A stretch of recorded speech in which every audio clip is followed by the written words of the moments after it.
أعزائي المشاهدين، السلام عليكم.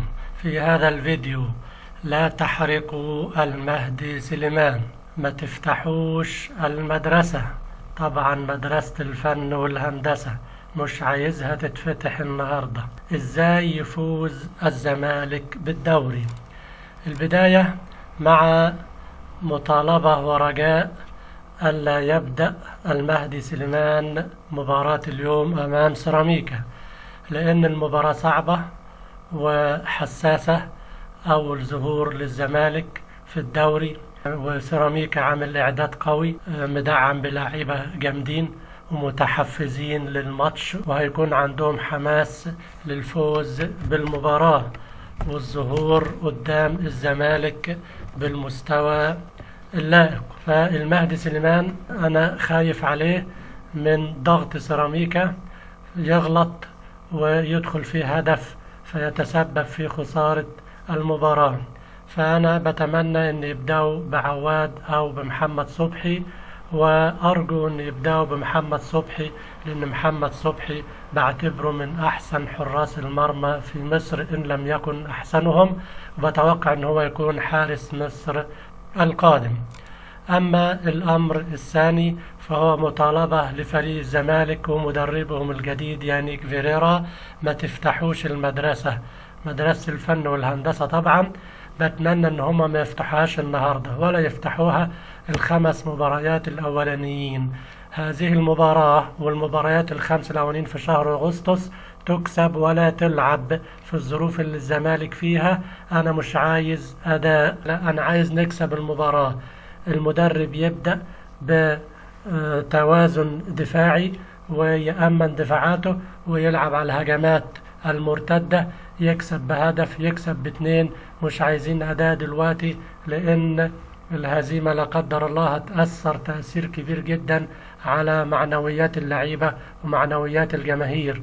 والزمالك معروف لما بيخسر ماتش بيخسر بعد منه ماتش أو اتنين، أو يتعادل ماتش أو اتنين، ما بيقعدش بسرعة. فأنا بتمنى إن المدرب يلعب 4-4-2 أو يلعب 4-3-3، بس يأمن دفاعاته، لأن سيراميكا هينزل ضاغط، والضغط بيولد الأخطاء، ومش عايز المدافعين يرجعوا الكور كتير للحارس. المدافعين والحارس يكونوا في أعلى تركيزهم. إذا كانوا مركزين وما حدثش أخطاء، الزمالك إن شاء الله هيفوز النهاردة أو على الأقل يتعادل. لكن يا ريت ما يبدأوش الدوري بهزيمة. وجمهور الزمالك زي ما بتوقع المكسب يتوقع برضو التعادل ويتوقع الهزيمة، والتعادل أو الهزيمة وارد جدا، ومش نهاية المطاف. دي لسه بداية الدوري، والدوري مشواره طويل. لعيبة الزمالك بتنزل مندفعة علشان الروح والحماس وعايزين يكسبوا وتشجيع الجماهير، فبيهاجموا. تيجي هجمة مرتدة تروح مخلصة الماتش ويخسر الزمالك ال3 نقط بعد ما كان مش راضي بنقطة التعادل.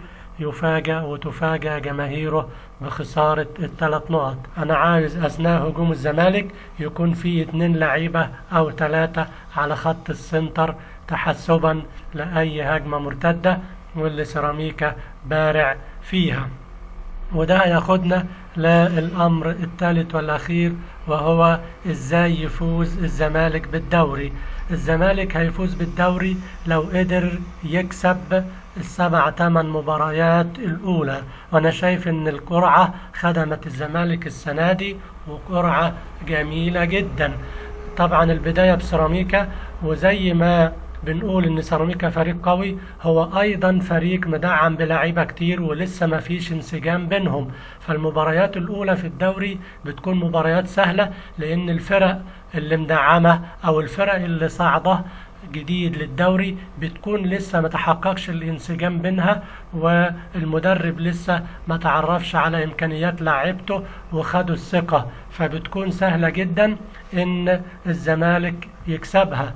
ما فيش فيها الا مباراة المصري بس اللي قوية، مباراة سيراميكا النهاردة. لو قدر الزمالك يفوز بيها ويعدي منها، الزمالك ممكن يوصل ل 24 نقطة من ال8 مباريات دولي، وبالتالي ان شاء الله يكون له اثر كبير في حسم بطولة الدوري.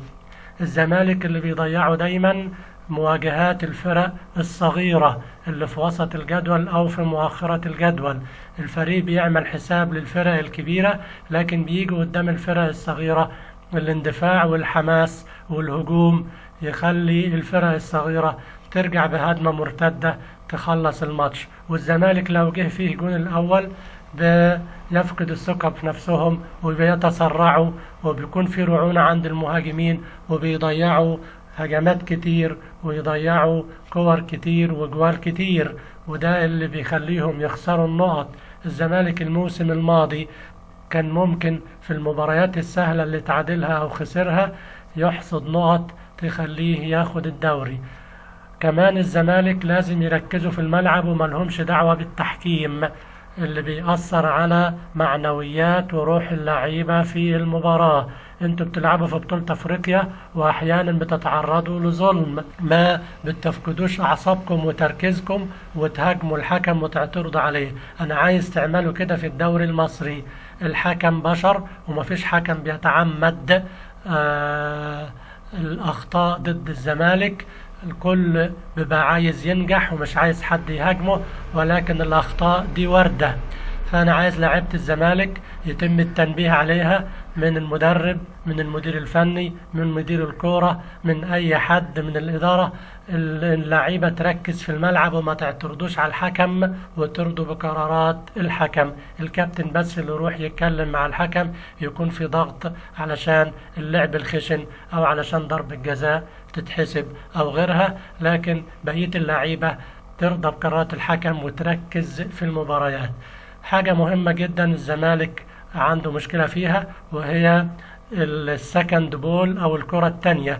لما بيكون في كورنر أو في ضربة ثابتة دايما الكرة التانية بيخسرها الزمالك علشان عدم تمركز لاعيبته.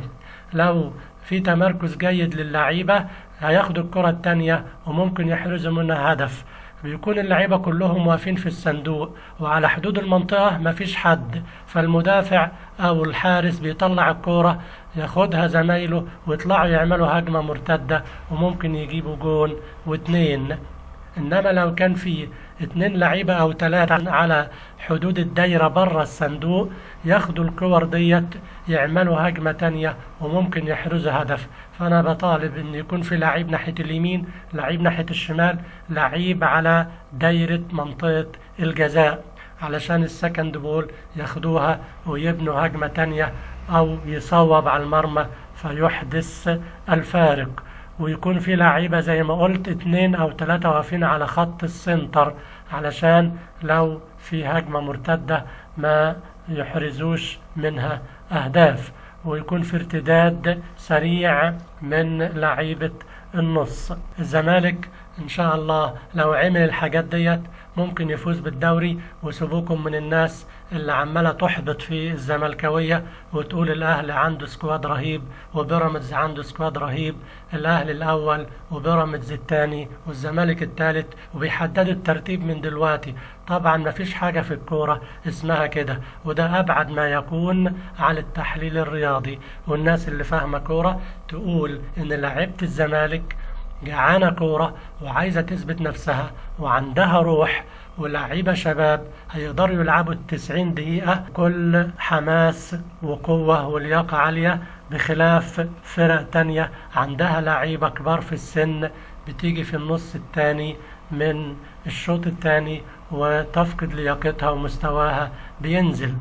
كمان أنا شايف إن الأهلي هيكون عنده مشاكل كبيرة في أوضة اللبس وفي الملعب، والمدير الفني مش هيقدر يسيطر عليها ولا مدير الكورة هيقدروا يسيطروا عليها. فسكواد الأهلي اللي عامله هيكون ضدهم مش في صالحهم. لكن سكواد الزمالك لو المدير الفني قدر يحقق الانسجام بينهم ويصنع منهم أحسن توليفة ويثبت التشكيل هيقدر يفوز في المباريات ويفوز بالدوري إن شاء الله. زي ما قلت نعتبر الثمان مباريات الأولانيين، ونبدأ من مباراة النهاردة نعتبرها مباراة كأس، تكسب ولا تلعب. أنا مش عايز اللعب الجميل، مش عايز الأداء، مش عايز مدرسة الفن والهندسة تفتح النهاردة. أنا عايز الزمالك يكسب بس النهاردة، ويكسب المباريات القادمة. المباراة القادمة مع المقاولين العرب بعد أسبوع، هيكون اللعيبة مستريحهم، ويقدر المدرب يعمل انسجام ويتفرج على الصفقات الجديدة ويشركها ويلعبها، وهتصنع الفارق. فمباريات ديت تاني وتالت ورابع أنا عايز مباريات كؤوس، تكسب ولا تلعب. وأشوفكم في فيديو قادم. اللي ما اشتركش في قناة العمريت سبورت أرجو يشترك، اللي عجبه الفيديو يعمل لايك، والسلام عليكم.